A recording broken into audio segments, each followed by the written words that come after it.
Loin des monstres classiques, de l'épouvante des possédés ou des monstres aquatiques XXL, un certain nombre de films semblent se démarquer en présentant une monstruosité plus viscérale. Bienvenue aux Outsiders d'Hollywood. David Cronenberg va nous offrir 3 films marquants durant cette décennie. Rage et Frisson sont 2 films ayant pour même sujet une contamination massive par une maladie sexuellement transmissible. Le réalisateur pose déjà sa patte sur le body horror, sous-genre plutôt organique, qui se concentre sur la manipulation du corps et de la chair.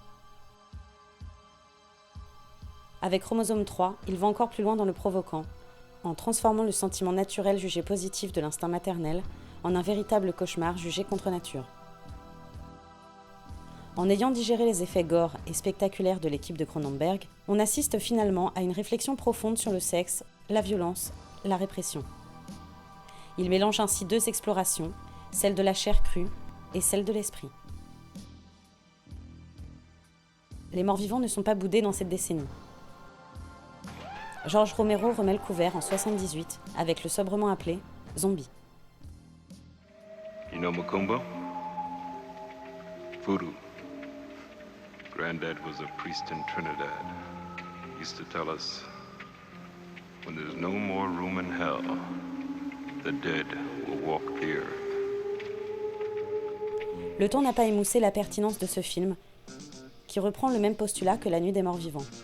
Mais 10 ans se sont écoulés entre les 2 films, et le contexte économico-politique mondial est différent. Ici, Romero nous présente la figure du mort-vivant comme une représentation à peine déformée du consommateur à l'ère du capitalisme libéral triomphant. Ainsi, par instinct de consommation, les zombies envahissent en masse le centre commercial. Ces damnés de la Terre nous questionnent sur notre consumérisme et notre société qui se cannibalise. Prenant le même monstre comme étendard, Sugar Hill sort en 1974. Prêté par le baron Samedi, esprit de la mort et de la résurrection dans le vaudou, à la magnifique Sugar, femme intrépide et indépendante, les créatures sont ici objets de vengeance. Avec sa trame classique et son scénario sans surprise, Sugar Hill reste un spectacle honnête.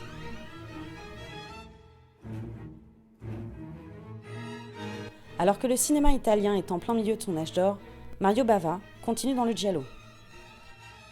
La baie sanglante sera son exemple le plus parlant, où un meurtrier va tuer, de façon plutôt originale, chacun des jeunes protagonistes.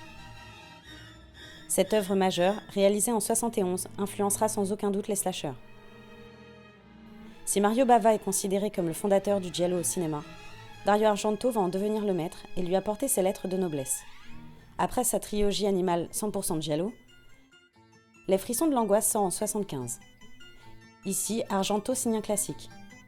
Il nous présente un film qui repose sur l'attente. La lenteur fait monter l'angoisse. La multiplication des points de vue prend à partie le spectateur, qui ne cesse de patienter jusqu'à la révélation finale. Et il fait des poupées, un véritable élément de frisson. S'éloignant du giallo, c'est avec Suspiria qu'il va signer un film magistral. Dans cette histoire de sorcière, Argento magnifie le moindre décor.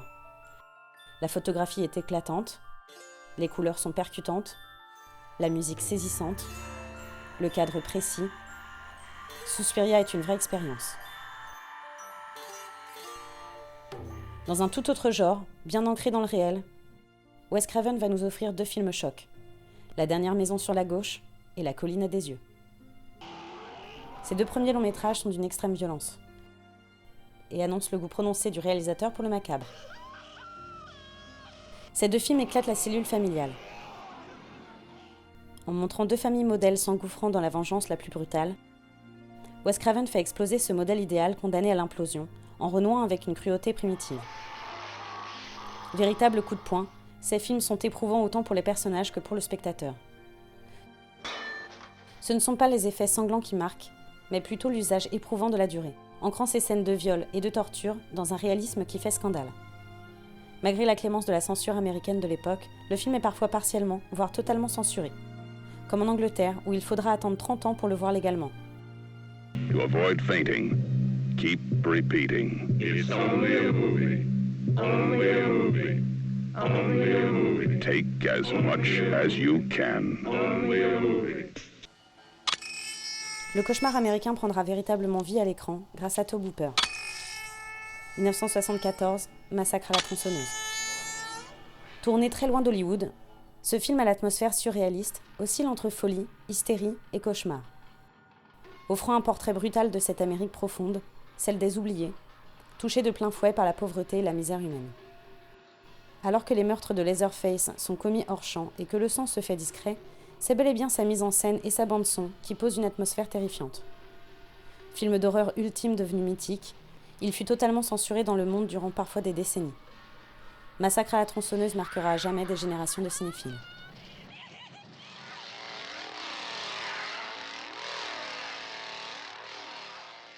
Repéré par une boîte de production indépendante, le réalisateur John Carpenter réalisera Halloween, la nuit des masques. John Carpenter, qui deviendra un des grands maîtres de l'horreur, réalise ici un tour de force. Tout le film est maîtrisé. Le sens du cadrage, la scénographie, le montage, le rythme du récit, pléthore de plans devenus références, et une musique composée par Carpenter lui-même. Le réalisateur fabrique ici une véritable leçon de cinéma. Ce film est incontournable. Jamie Lee Curtis lance sa carrière et deviendra une icône pour le genre. Le tueur masqué Michael Myers, incarnation du mal, deviendra lui une icône de la pop culture. Avec ce gros succès au box-office en 1978, Carpenter rendra célèbre un sous-genre horrifique très américain, le slasher. Un film pose déjà les bases en 1974, un tueur charismatique et psychopathe qui tue un à un les personnages de l'histoire. Les codes ne sont pas tout à fait les mêmes que dans le giallo. Ici, la réalisation est beaucoup plus classique, délaissant les couleurs vives et les cadrages artistiques pour mettre en avant une scénographie plus crue et réaliste. Mais surtout, plus proche du public américain. Les victimes sont pour la plupart du temps des adolescents. Le tueur ressemble à un esprit frappeur qui punit les audacieux et les téméraires. Les années 70 sont mémorables dans l'histoire du cinéma. L'épouvante, l'angoisse, l'horreur et le gore se multiplient et fusionnent avec d'autres genres. Les créateurs, flirtant de loin avec les grands studios, nous offrent une vision plus respectable de l'horreur. Et d'autres continuent de transgresser les règles, les mœurs et les codes établis. L'avenir sera rempli de bons technologiques qui vont à nouveau révolutionner le cinéma. Les années 80 seront marquées par les grandes sagas hollywoodiennes, la consécration des boogeymen et le spectacle familial. L'épouvante se propagera dans tous les genres, tous les styles, et entrera définitivement dans nos foyers. Les années 80 seront contaminées par les nouveaux maux de la société et le cinéma d'horreur s'en fera encore le reflet.